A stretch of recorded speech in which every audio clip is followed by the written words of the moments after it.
di sini aku akan menjelaskan apa itu mengelola dan memantau peralatan jaringan. Yang pertama yaitu penerapan administratif roles. 1. Level hak akses. Hak akses sendiri juga sering disebut dengan user level di dalam WordPress. Adapun beberapa role dijabarkan sebagai berikut, yaitu administrator, editor, author, kontributor, dan subscriber. Masing-masing dari role WordPress tadi itu juga memiliki hak aksesnya masing-masing. Semisal kalau editor itu memiliki hak akses ke semua fitur yang ada, sedangkan editor juga memiliki hak aksesnya sendiri, yaitu melakukan segala bentuk administrasi atau dapat berupa post ataupun page. Sedangkan author juga berhak untuk mengatur manajemen berjenis post dan berhak untuk melakukan upload file. Dan kontributor merupakan role yang letaknya di bawah author dan hanya berhak menulis serta mengedit artikel yang berjenis post. Dan yang terakhir yaitu subscriber. Subscriber sendiri merupakan level yang paling bawah dalam manajemen role.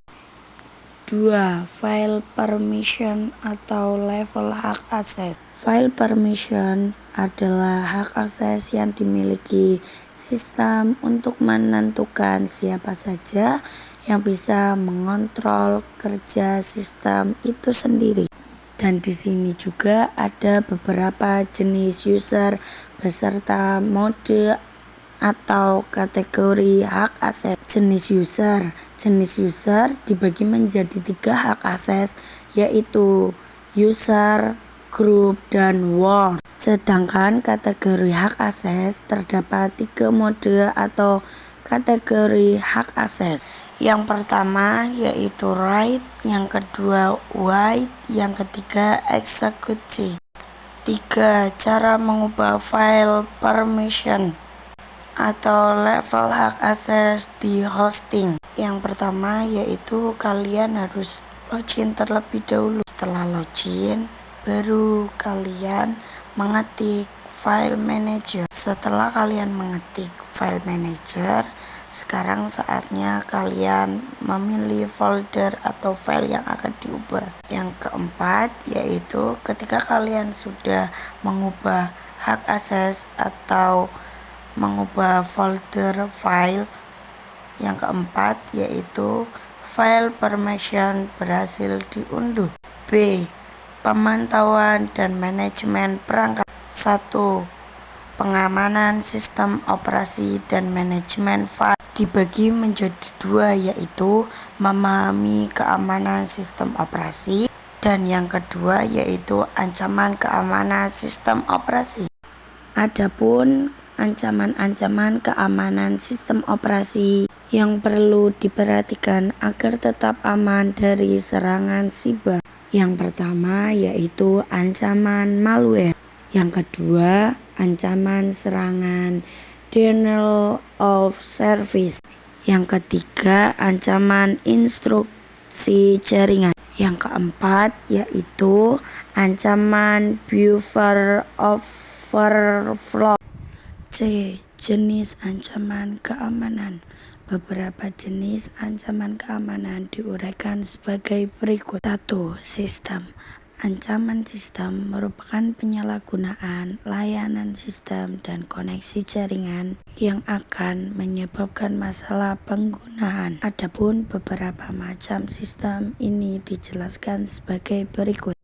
A. Port scanning.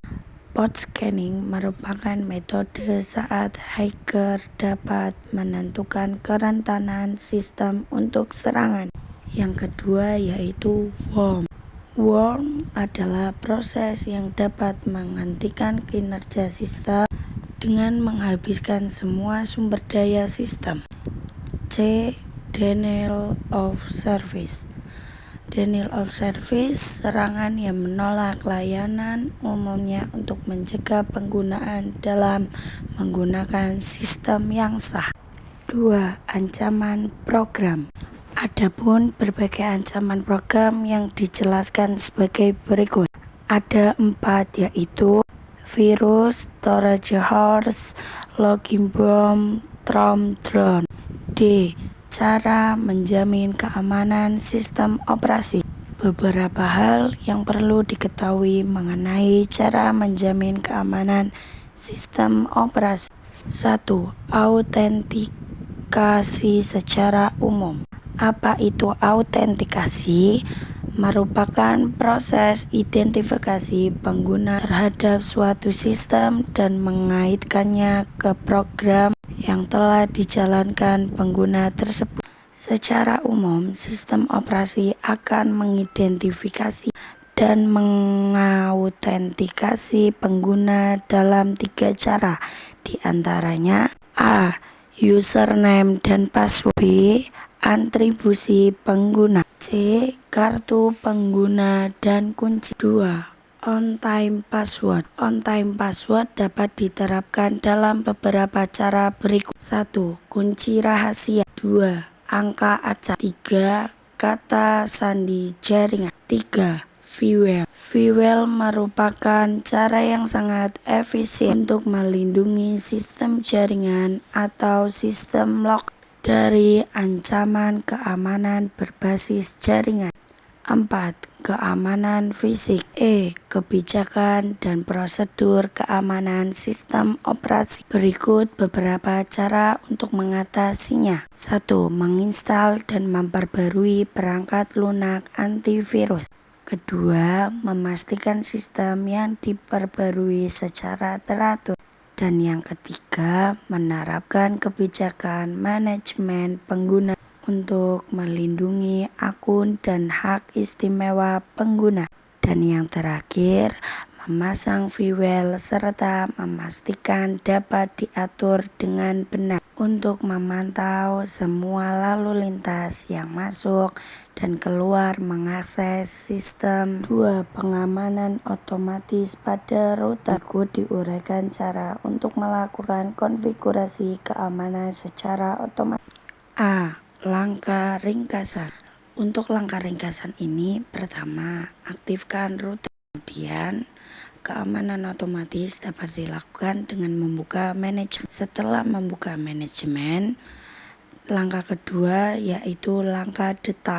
3. Tahapan autentikasi peralatan. Berikut ini tahapan dari autentikasi peralatan. A. Autentikasi untuk mengetahui lokasi dari peralatan pada suatu simpul jaringan atau data link layer dan network layer. B. Autentikasi untuk mengenal sistem operasi yang terhubung ke jaringan. C. Autentikasi untuk mengetahui fungsi atau proses yang sedang terjadi di suatu simpul jaringan. D. Autentikasi untuk mengenali user dan aplikasi yang digunakan. Manajemen dan pelaporan dalam jaringan. 1. Penggunaan Shylock dalam jaringan. Berikut ini penjelasan penggunaan Shylock dalam jaringan. 1. DNS dan IP intelijen ancam. 2. Penjelajahan aman dengan Google. 3. Integrasi Let's Azure Prey. Yang keempat, selalu terlindungi. Yang kelima, tumpukan ganda VWAL. Yang keenam, blokir otomatis dan autentikasi 2 faktor. Yang terakhir, pembaruan basis data keamanan otomatis. 2. Konfigurasi NTP di router. Berikut ini merupakan konfigurasi NTP pada router. A. Konfigurasi Network Time Protocol atau NTP di MikroTik. 2. Langkah-langkah konfigurasi NTP. C. Setting clock. 3. Konsep dan konfigurasi SNMP. Sistem Network Management Protocol adalah hal umum dalam sebagian besar jaringan. Adapun banyak fungsi lainnya, yaitu 1. Konsep SNMP. Kedua, komponen SNMP. Terdapat 3 komponen berbeda pada SNMP yang dijelaskan sebagai berikut. 1. SNMP Manager adalah sistem pusat yang digunakan untuk menata yang dilihat oleh berbagai agen SNMP. Yang kedua, SNMP iGate adalah komponen perangkat lunak yang ada di dalam elemen jaringan. Dan yang terakhir yaitu Management Information Base adalah lokasi penyimpanan informasi virtual di mana informasi manajemen jaringan disimpan. Di versi SNMP berikut ini 3 versi berbeda dari SNMP. 1. SNMP versi 1. Kedua, SNMP versi 2C. Yang ketiga, SNMP versi 3 atau 3. Model keamanan SNMP. Operasi SNMP. 1. Operasi pada semua versi. Ada 3 saat menggunakan semua versi yang ada, yaitu 1. Operasi get. Yang kedua, operasi get next. Yang ketiga, operasi set. 2. Operasi yang ditambahkan dalam SNMP versi 2C. Yang ketiga, operasi pada SNMP versi 1. Yang keempat, operasi notifikasi yang ditambahkan dalam SNMP versi 2C. G. Konfigurasi SNMP. D. AAA Authentication, Authorization, dan Authentication. AAA adalah pengontrol jaringan yang secara efektif dan memungkinkan penggunaannya memiliki wewenang untuk terhubungnya ke suatu jaringan dengan kredensial terverifikasi. Komponen 3A. Keamanan jaringan 3A pada Cisco memiliki 3 komponen fungsional. 1. Autentikasi merupakan cara pengguna dan administrator membuktikan identitas sebelum mengakses dalam jaringan dan ke sumber daya jaringan. 1. Jenis autentikasi dan karakteristiknya. Berikut beberapa jenis autentikasi. 1. Password based. 2. Certification based. Token based. Yang ketiga, multi-factor authentication. Yang terakhir, biometric based. 2. Fungsi autentikasi. A. Menjaga keamanan data yang ada di dalam akun. B. Memastikan permintaan akses yang diajukan user valid sesuai dengan database yang dimiliki layanan. C. Melakukan konfirmasi ganda pada permintaan akses yang diminta user. D. Melakukan tindakan pencegahan dan antisipasi pada upaya akses ilegal dilakukan pihak tidak bertanggung jawab. Melakukan pemblokiran akun, baik sementara atau permanen, menjadi titik awal yang aman untuk melakukan validasi informasi yang dimasukkan user dengan data yang dimiliki di database pelayanan. 3. Cara kerja autentikasi. Autentikasi bekerja dengan cara yang sama. 4. Pentingnya autentikasi untuk keamanan data. Apa alasan mengapa autentikasi sangat penting untuk keamanan data? A. Melindungi data pribadi. Mencegah akses tidak sah. Kontrol akses. D. Melindungi dari serangan sosial. Kepatuhan hukum. F. Keamanan akun. G. Pemulihan akun. Perlindungan terhadap identitas ganda. 4. Mode autentikasi. Autentikasi lokal. B. Autentikasi AA berbasis server. C. Otorisasi. D. Akuntansi dan audit. Berikut ini jenis-jenis informasi akuntansi yang dapat dikumpulkan. 1. Network Authentic. 2. Connection Authentic. Ketiga, Access Authentic.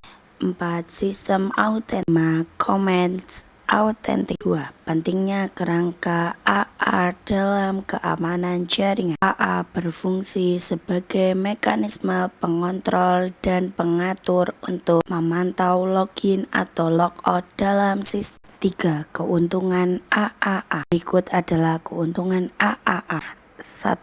Sebagai pengawas akses jaringan untuk menyederhanakan dalam pengelolaan proses, meningkatkan skalabilitas jaringan, memberikan fleksibilitas. C. Dapat berkontribusi pada pembentukan standar dalam protokol jaringan. D. Radius dalam mengontrolisasi akses kepada setiap pengguna berdasarkan dengan kredensial.